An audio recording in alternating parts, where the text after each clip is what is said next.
Entrepreneurs Forum podcast. Today, we have back with us, thankfully, Dr. Matt Markel.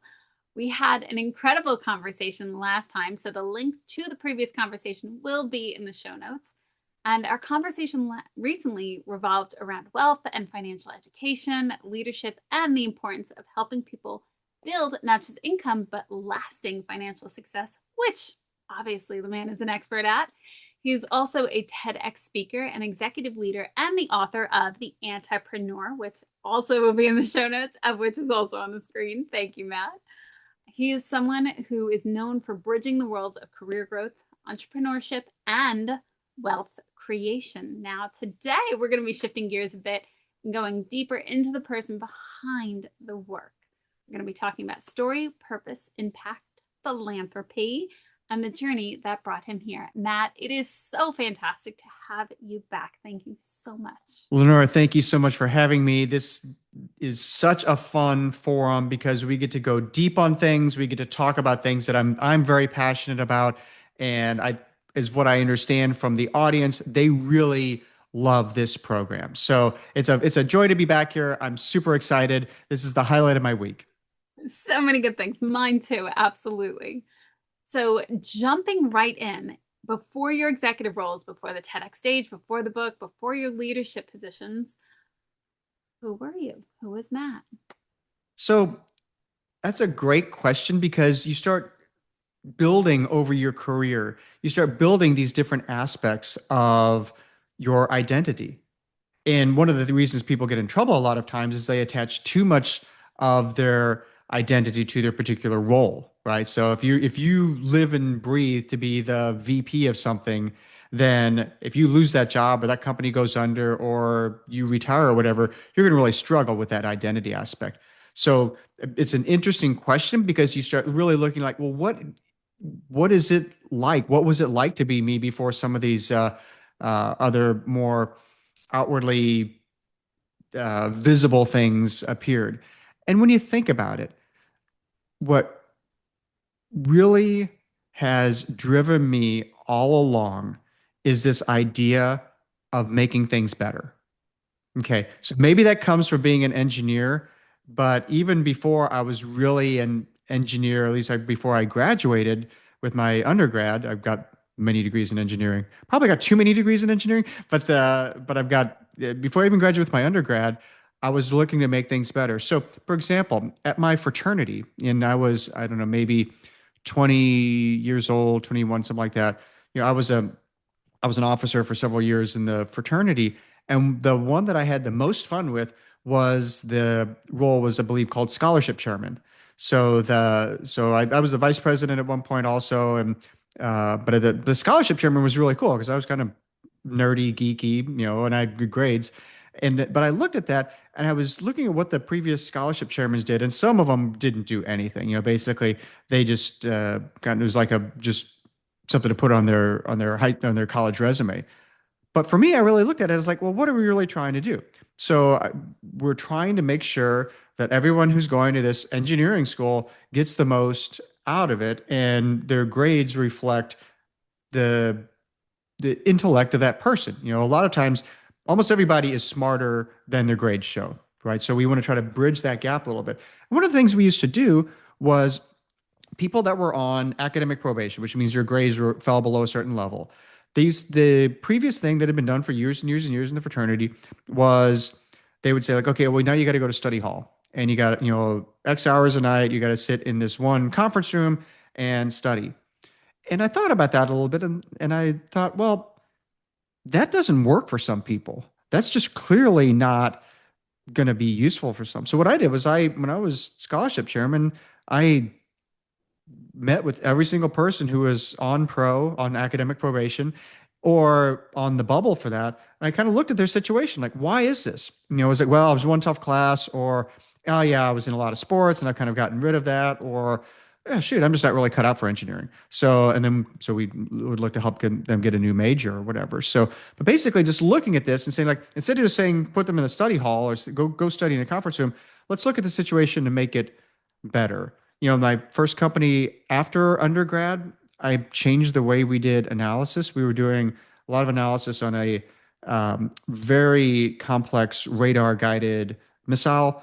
And the way we did analysis on that, just the way we presented data was very, very archaic. Now, this was like in like 1990, 1991, 1992. So early on, the but I changed the way we did it. It's like, well, let's just not do it like this anymore. We would have like multiple frames of data from the radar. The radar takes stuff in frames of data, and we'd have multiple of those, but they'd all have the same, every chart had the same title. It was like something, something data. And I was like, we're missing an opportunity to tell a story with the title of the chart. Now, today in 2026, no one would not have a descriptive title on a chart if they're using charts, right? That's just common sense now. But thinking back 35, 36 years ago, that was kind of a newer sort of thing. So I brought that to the company. I just bucked the trend and said like, all right, yeah, I'm the youngest person here, but we're going to change this title to be this. And then so basically the charts then were able to tell a story. I started the recycling program at my company back then. So it's basically along the way, everything is focused on helping make things better. And that's even like when I go to a restaurant, I'm like, there's a lot of bunching up of the servers over here, or, why does this software not talk to that software? So just everything, I try to look at like, how do we make things better?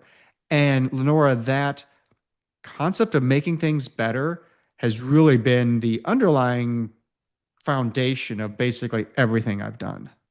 I love that, especially because one of my most favorite quotes is leave everything a little bit better than when you found it. And one of the questions that I was actually going to ask you was, did it feel like you were chasing or did it feel like you were striving? And even in that, it doesn't feel like a chase at all. It feels like this is just the natural way that you organize. You move throughout the world making things better. Yeah, sometimes you have to pull people along, sometimes you have to bring them along on the journey, but most of the time I'd see it and I was like, well, it's just clear. This is what we Yeah. need to do. We should just do this.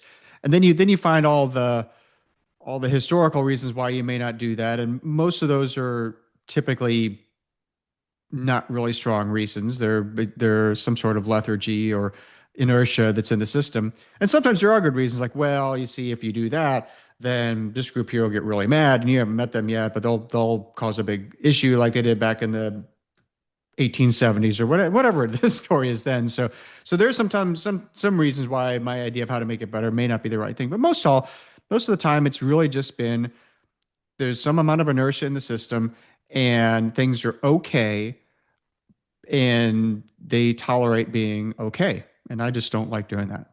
Yeah. Was there ever a specific moment or something that happened in your life where you noticed, like, this is how I now see the world. How can I move throughout the world making it better? So it kind of hit a little bit for me in the remember those BASF commercials? We don't Uh-huh. make the things you buy, we make the things you buy better. Yeah. I thought about that. It's like, oh, that's what I do. Yeah, it's like kind of like a lot of what I do. I mean, I had projects and programs and so forth that I ran, but Yeah. just across the board, I looked at it and I thought, really, there's some underlying theme about how I work. It's this idea of we're going to make this better. That's wonderful. I feel like this could, I know I say this a lot, but I feel like that could be like a bumper sticker or like something like a tagline for a t-shirt or something. Yeah, You're in like, 65 years, BASF, the trademark runs out, so I've just got to wait my time. that's too funny. Oh my gosh. Was there ever a time where that lesson came across more difficult, I guess more challenging in your life? Especially because you mentioned sometimes you had to pull people along. Was there a time where that was really challenging or how you navigated that very specifically about how to make things better? I mean, the one of the things I learned along the way, and almost everything that I've learned along the way came from doing it wrong and getting burned by that, and then regrouping and figuring out, okay, there's probably a better way. So let's make myself better at making things better. But I used to really just assume that when I would say this is the right way or this is the way, kind of in a Mandalorian sense. This is the way that everybody would just instantly see the wisdom of my way and see how to implement that. Yeah. And that's clearly not the case. Number one, uh, I'm often thinking of something and it's clear in my mind, but I have to really work to make sure I communicate the details of that to others. I've learned that from multiple personality tests on how that works and how to the need that some people need exact details on things, and I may not be as left to my own devices, incentivized to like really go into those details. So that's one. But the other thing is just realize that you do have to bring people along for the journey. That is extremely important that in everything you do, really look at the problem, the situation, the scenario through the eyes of everyone you're talking to and everyone you're trying to get to help you and everyone you're bringing along on this journey. You can use the term one of the guests on my show, Thrive and Achieve, used. It's WIIFM, WIIFM. What's in it for me? And one of the mistakes speakers make very often is when they're talking, they talk about things that they want to talk about or things that they think the audience needs to know. So I'm going to sit here and I'm going to transmit for 45 minutes to you and tell you all these things that you need to go know, and then you're going to go off on your own and implement those. Well, that rarely works. But if you flip it and say, look through this through the eyes of the people that you're talking to, asking what's in it for me, then your stuff can connect. Then things can really resonate. So that flipping it. So instead of just assuming that people will want to follow me and want to do these things that I know are clearly better, if you flip it and say like, okay, now why would they want to? I can paint a great vision. I can paint the path of like what things look like. And that helps some people. But ultimately, you have to put it in terms of what do they see? What are they motivated by? What do they want to get out of this particular day or this scenario or this situation? And when you do that, then it's a lot easier to have people join you on what you're trying to accomplish. Yeah, definitely. I love that you mentioned about your own podcast because I forgot to mention that in the intro. So thank you for reminding us of Thrive and Achieve. And I love that you see it as the problem, the situation, the scenario. Is there a specific story that comes to mind where it just really stands out in your mind, especially that other great one with them?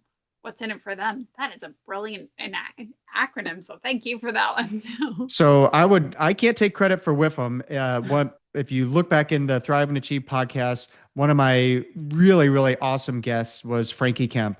And she is a former actress, former drama teacher. She lives in the UK and she now teaches uh, corporate employees how to better present, how to develop ideas, how to structure themselves on stage, everything. So that WIFM is basically her idea or her terms. So we should give credit to her. The a specific situation, it's really uh,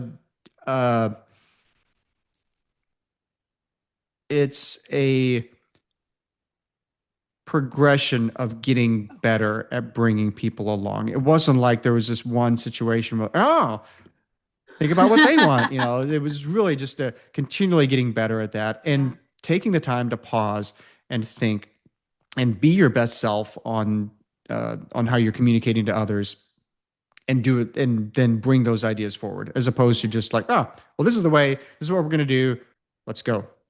Oh, I love that. And I love that you also mentioned, you learned along the way because we all love these great ideas that we have. And then we notice like, oh, that didn't quite pan out. Maybe I had to learn a few things along those ways. And then that's where we get that expertise and that level of confidence for sure is finding ways to navigate in those moments that did not go as planned. Right, Um, right. You learn so and much more when things don't go right. And it's so much more fun when things do, but you learn a lot when things don't go right. yeah. There's a great quote my dad always says, plans are always written in pencil. Hmm. Right, right.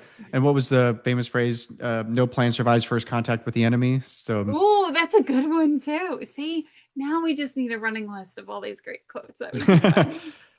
Um, Especially when we were starting out, was there any mentor, any loved one that really believed in how you saw the world and what you could do, or did you find that it was really you and you? so my parents were incredibly supportive, but they were supportive in different ways. Yeah. My dad had a pretty high bar, and he, you know, male born in 1940, yeah, and only child, male born in 1940. His parents were older, so he had a pretty high bar for expectations, and that was the way he was supportive. It's like, and a lot of things I accomplished as a youth most likely would not have been accomplished had he not been pushing me along the way. So I was an Eagle Scout. I am sure that I would probably not be I'm sure I would not be an Eagle Scout today if my dad had not pushed me along the way to do it. Yeah. And yes, once you get into something and you start getting in flow, then things start coming. But otherwise, it's so much easier just to watch TV, as Yeah. what we would Oh, do yeah. as a kid. So that was my dad. My mom was the model of unending, uninterrupted, unconditional love and support. And so I had those two things going there. One of my first mentors, one of my earliest mentors, um, my supervisor at the first company I worked for out of school, he had a really high bar technically. So so that stuck with me of like, okay, we want to be um, we want to hit his level of good enough, and which is good, and that stuck with me as well. So now in part of everything I do, keep excellence foremost in our mindset. So those are kind of the ones that were big early on. However, I would say that a lot of it was on me, and just this desire of I'm doing this myself. No one can take responsibility for me. I'm not going to blame anyone else. Only I can get this all the way done. And that sense of self-reliance, that sense of internal agency really was something that I've had for quite a while. Maybe not as high schoolish or so, but in college I really found that, and to some degree in high school. High school was like hit or miss a little bit, but in college it really developed. And then once I got out of college, it was like there's only one person who is going to be responsible for this career, for this journey, for this arc of what I'm going to be on, and that's the person I see when I look in the mirror. I love that.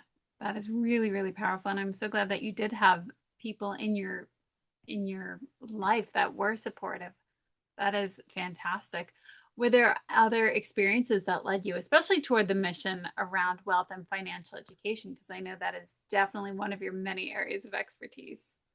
So the wealth and career education parts really are going back to that BASF model. I saw things that are just not working well, right? And there could be a better way. So I think if you go back to our previous episode, I you was can going to find a say, more detailed treatment of this. But just at the top level, what we're doing in our country today, the country of the United States, just clearly isn't working. We have a $7 trillion deficit in retirement savings.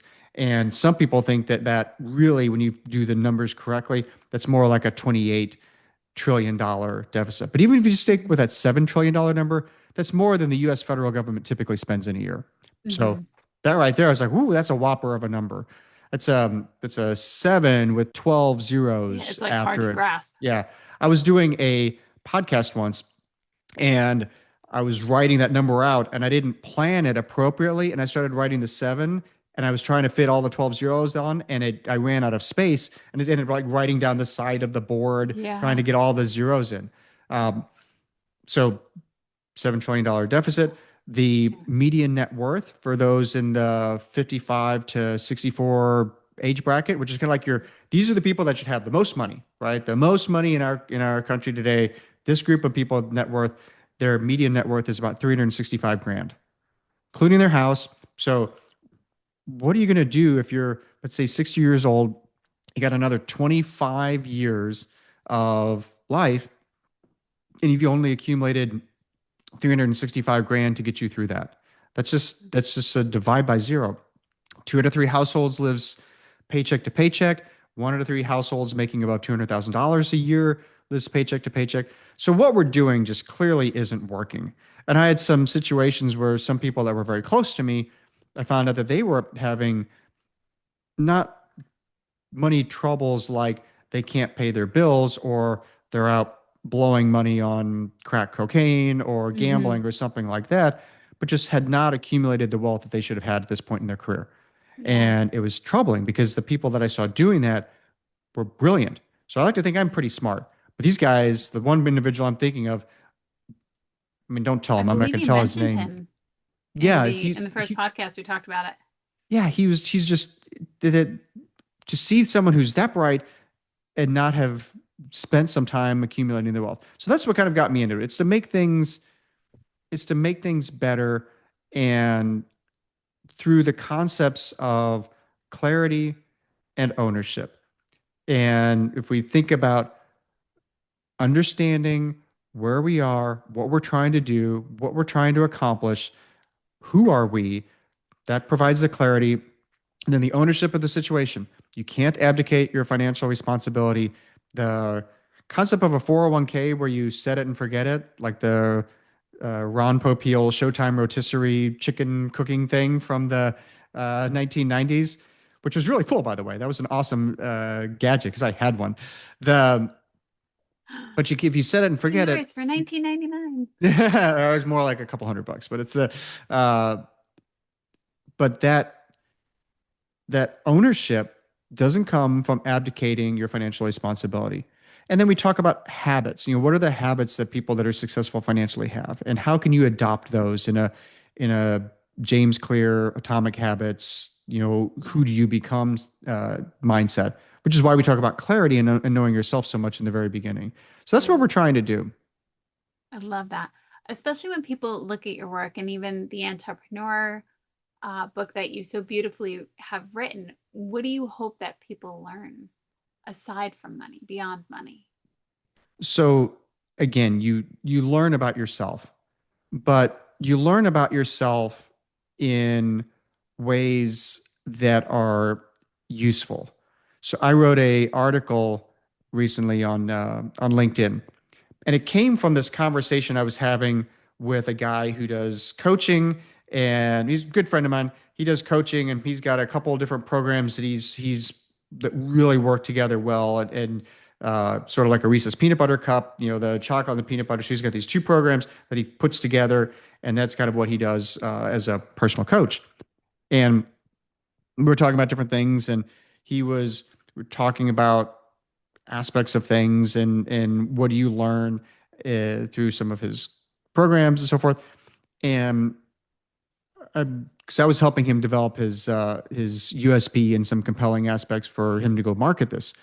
And he was like, "Well, you'll know yourself better." And I was like, "That in and of itself isn't useful." For example, I don't know what color my spleen is. I've never seen my spleen. I'm not sure I could even identify it. I believe I've got one. I think most people have one. I've never been told I didn't have one, but I don't know what color it is. So that's something about me I don't know. But Lenora, I will venture to bet that's not impacting me to do anything in my life right now. The fact that I don't know the color of my spleen doesn't impact me or delay me uh, or keep me Limit from you in doing any way. anything I want to do. So just Yeah. knowing doesn't make it better. It doesn't Yeah. help. Just knowing doesn't help you. You have to know Yeah. the right things and be able to use that information. The Yeah. the concept of knowledge is in power, the application of knowledge is power. I was And just gonna say, that's one of the things we talk about as well. yeah. I love the one, have you heard knowledge isn't power, knowledge is potential power. Right, right. It's the Yeah, absolutely. potential because Absolutely. if you can apply it, then you It's a can different story. yeah, get the benefits of that. Very much so. Very, very much so. I love that you mentioned that. It's such a good one. What about what role has family played in your journey? So, like I mentioned, my mom, the Mhm. huge supporter. My dad had the high bar, um, and they were great. My dad passed away shortly after my PhD, so he died relatively young. He was like 60. um, 61-ish or so when he passed away. So extremely young. And as I get older and I get closer to that age, I'm like, ooh, that is really young. So the um, but after I graduated with my undergrad, I decided that it's best for me to move away because what I saw, and I saw this for people that went away to college versus stayed in St. Louis where I grew up. The Mm-hmm. ones that stayed in St. Louis, you go back and visit them, maybe the summer after freshman, summer after sophomore year, and they're the same person, right? They haven't really grown. They might have got some better book learning through the courses they were taking, but they were not any more Yeah. mature. They hadn't really Yeah. grown that much. And I thought about it and I thought, if I stay here in St. Louis, I'm I might fall into that same trap, and I don't Mm-hmm. want that. So I moved away. I moved, 700 and something miles south down to Florida. Uh, Joined a company where I knew like one person, and just parlay that into a pretty successful career with that Yeah. company. But it I was, love but it was really the idea of if I stay here in these surroundings, it's going to limit my ability to really grow and that. be who I really want to be. Yeah. And it's cold in St. Louis and it's warmer in Florida. I would 1,000% agree with you on the weather. And I've heard that many a times, especially because um, people feeling like they are still fitting into that box that they had identified themselves with growing up. And another thing that I think people don't necessarily realize is how much memory your environment holds. And you in that environment holding that identity really is, for lack of a better word, a thing. It really is something that does limit people. So I always encourage people, if you feel like you want to leave, follow it. What's the worst that's going to happen? You come back in a little bit and you'll see how different something else was. And I Absolutely. definitely agree with that. Yeah. Yeah. Absolutely. Like people that go home, they might be in their 30s or 40s. They go home to visit their parents, and Yeah. all of a sudden, it's the same dynamic of this person who might be a captain of industry goes back home is like, "Yes, mom, I'll wash my plate." So you revert back to Oh yeah. these Identities framed. models of how to operate that were developed from your time when you're an adolescent. 1,000%. 1,000%. I know also that you are quite the phenomenal philanthropist. How does giving back fit into your life, especially So in that whole arena? so the one of the most important things that I think we can do today is think about how to be a role model for others. And that, I believe, actually trumps any amount of money, any amount of time, treasure, or talent that you could give to a philanthropic organization. Now, I do give to some, we give to our church, we give to some others, but to me, the things that I am most focused on are trying to be the role model in a way that's seen by others. Being a role model, if you just never leave your house, that doesn't really help because you're not making a large enough impact. But being a role model and then through investing, support the types of things that will help others be better, learn more, be the best version of themselves. So that's really I what we focus on. It's not so much like I write a lot of checks to charity, mm-hmm, although we do that, mm-hmm. but it's mostly focused on being the role model and through investments help others really impact a much larger group through a one-to-many type model. I love that so much, especially because I know before we started recording, we were talking about the difference between talking the talk and walking the walk. And that truly is something that you do. You don't just talk the talk, you walk the walk and you demonstrate that very specifically how to be a role model for others by identifying as the role model that you had initially wanted to be and how you become over the years and as you continue to be. I think that is absolutely beautiful. My other question, I have just a few more, I promise. Okay, no worries. I'm here all day. What responsibility do you think successful people have to help others? The First of all, if you're listening to this question and you think that you can tune out because, oh, Lenora's talking about successful people and that's not me, or that's not me yet. So I can fast forward. Don't do that, because everybody is successful in something, right? That's what we were just talking about. Everybody can be a role model in some way, shape, or form. Whether you're 18 years old, 12 years old, Mm-hmm. 28, 54, whatever it is. So everybody's successful in something. And the second thing is, we should all take time to teach and share with others just about every opportunity that we can. I love that. And here's why. It's not just altruistic, right? Although it's very altruistic in the sense of the good that you're imparting. If you teach somebody something or explain how your mind is working about on something, that might save them an hour, a week, a year, 25 years of their career, whatever it is, that Yeah. you can really make a difference that way. But the second thing, and this is why it's not entirely altruistic, is it helps you know it better yourself. So we've always said before, if you really want to know something, you can be able to explain it. But the more practice you have explaining it, the more it crystallizes in your mind, not only the habits, but the processes that you're going to use to be able to use that skill, or that process or whatever that you're teaching to people, that skill or that piece of insight that you're sharing with others.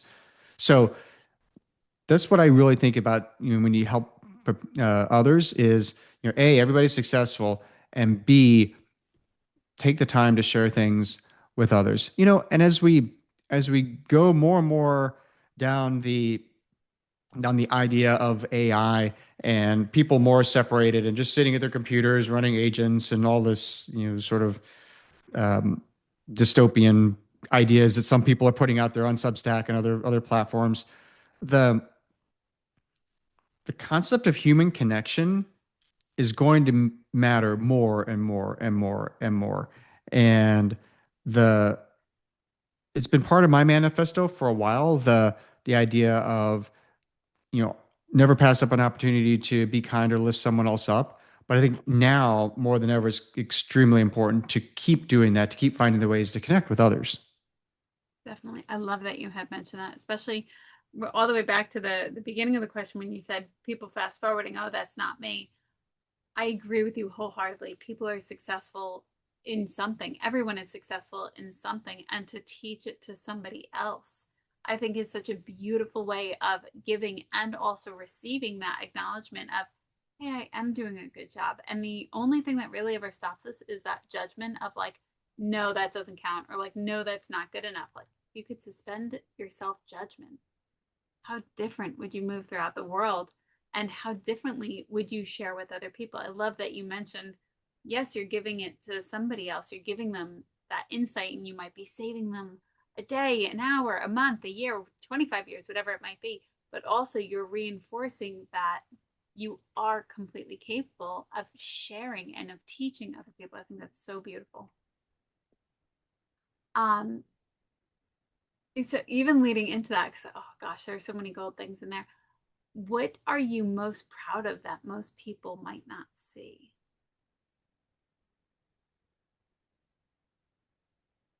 I don't really have a good answer to that, because whenever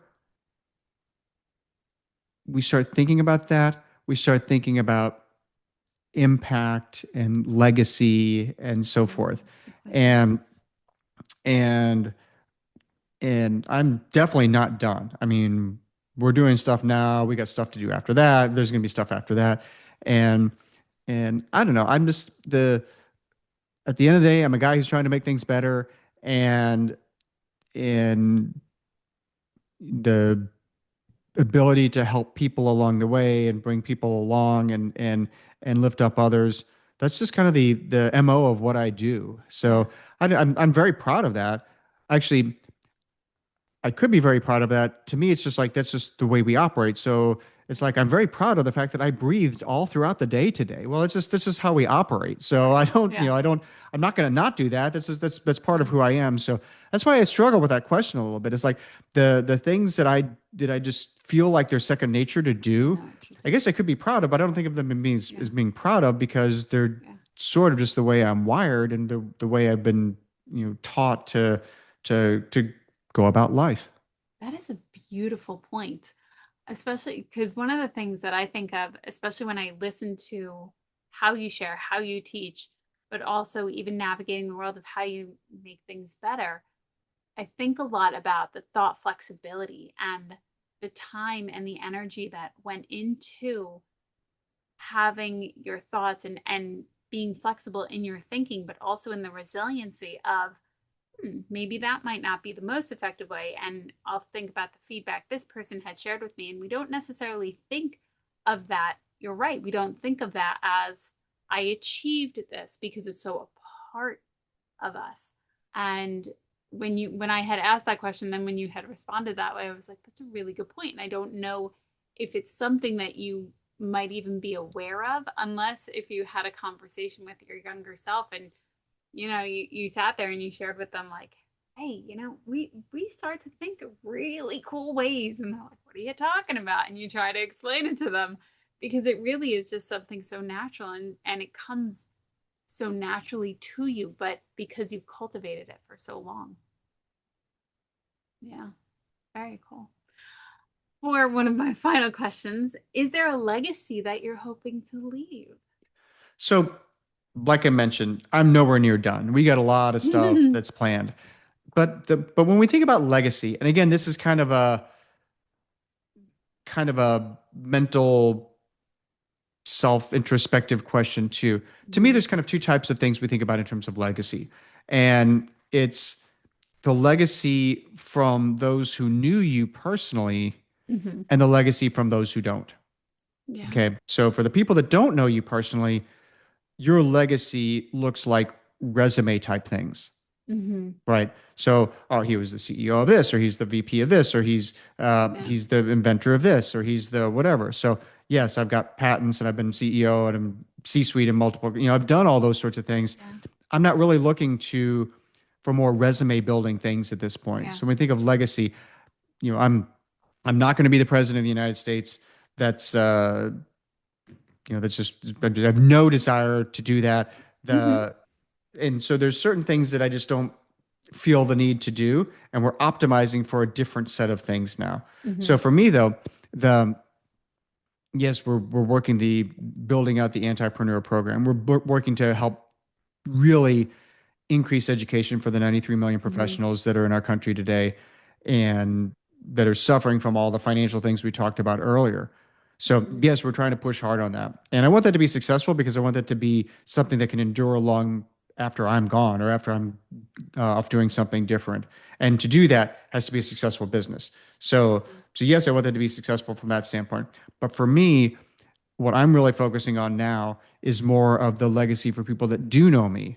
And Mhm. really it's about helping them feel seen, helping them feel special, helping them find the best things within them. Now, this is not something you typically think of when you're 20 something years old. It's something who's for somebody who's a little bit older, like I am now, that really start viewing the world like that. But that's actually more important to me. So one of the guests on my show, his name was Frank Agin, and he's got companies that talk about networking. He's got networking events and networking companies and so forth. So he's like this master networker type guy. Super cool guy.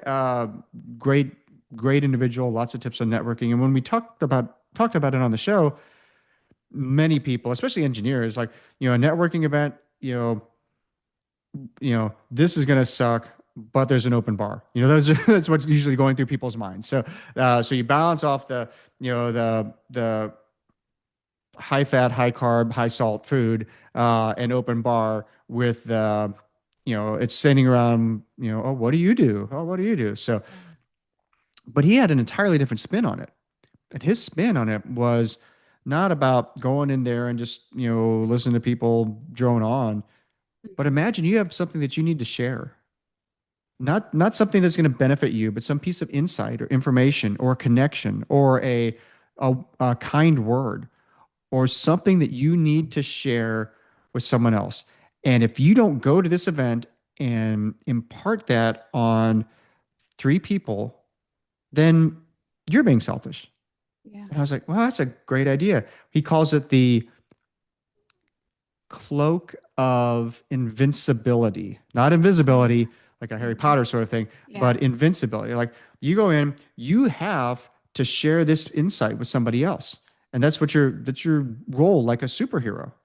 So when you view it like that, and then you extend that to beyond just networking events to every single thing you Yeah. do, how to make someone feel special, whether you're talking to them at, Yeah. at a table with a lot of people or just listening to them or providing a kind word or whatever. Those are things that excite me a lot now. Very much so. Very much so. And I love that you mentioned very it's very personal and very personable, which is completely different to when you hear people talk about it, or like whether it's, Tony Robbins or something, they're like, what's your legacy? What are you going to leave behind? And what's funny is I know you love a good ball game. I watched The Sandlot this weekend, and he goes, heroes get remembered, legends never die. And even when you think about legends and legacies, and it's like, whose life might I impact very specifically?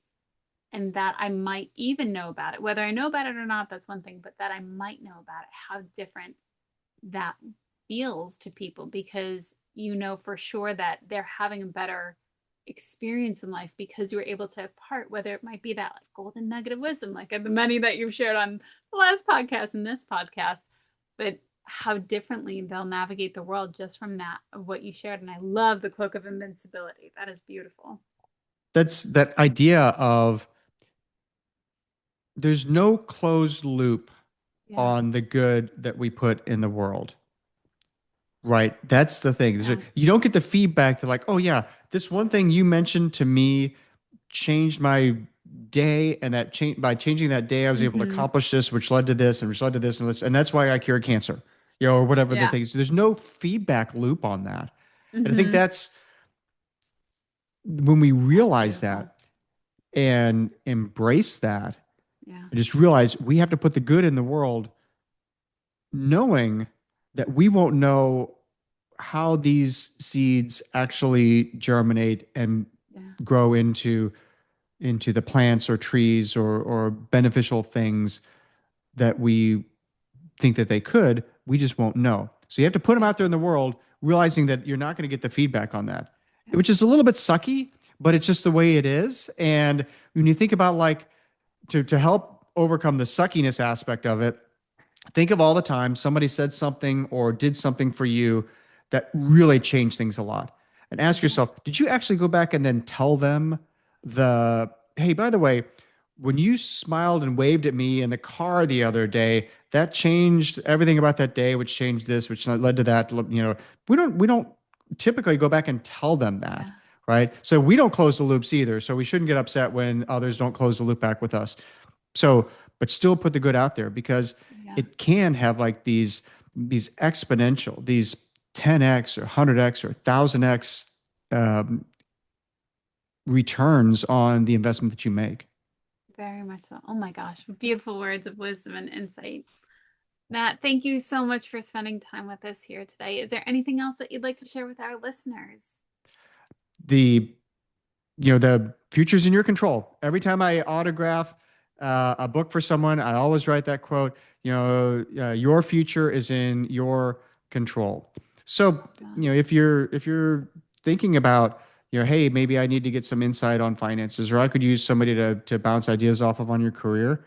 And if it's something that seems like it'd be a good idea, just hit me up. All my contact information is going to be Show notes. in the notes of this. So yeah, just reach out. Reach out over LinkedIn, or which is probably the best way, and I'll see if I can help you. And if I can't help you, if I have a contact, I'll hook you up with them. So so that's just realize that if your future's in your control. We're always looking to be better versions of ourselves. So find those along the way that can help you do that. So I absolutely love that. Thank you so very much, Matt. It is always a pleasure spending time with you. Thank you to our listeners. And he's absolutely right. All of his contact information will be in the show notes. go grab his book, listen to his podcast, Think and Achieve, which sounds like an amazing podcast. I can't wait to dive into those. Thank you for reminding me. And absolutely reach out because he is a wealth of knowledge. So thank you. And to our listeners, we will see you on the next episode. Stay well.